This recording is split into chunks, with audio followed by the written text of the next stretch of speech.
অসাধু বালু পাথর ব্যবসায়ীদের আগ্রাসনে হুমকির মুখে পড়েছে সুনামগঞ্জের দোয়ারা বাজার উপজেলার ঐতিহ্যবাহী পান্ডারখাল বাঁধ। এই বাঁধটি এখন পরিণত হয়েছে স্থানীয় কিছু প্রভাবশালী ব্যবসায়ীদের বালু পাথর স্তূপ করে রাখার স্থান হিসেবে।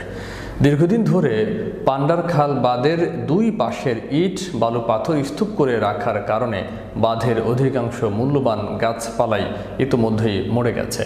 অবশিষ্ট গাছগুলো এখন মরতে বসেছে। 1974 সালে নির্মিত প্রায় 50 বছরের পুরাতন বন্যা প্রতিরোধক এই বাঁধটির প্রাকৃতিক পরিবেশ এখন বিপন্ন হওয়ার পথে।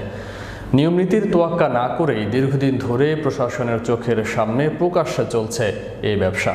অবিলম্বে পান্ডারখাল বাঁধ ও বাঁধের প্রাকৃতিক পরিবেশ রক্ষায় প্রশাসনকে দ্রুত কার্যকরী পদক্ষেপ নেওয়ার দাবি জানিয়েছেন এলাকাবাসীরা।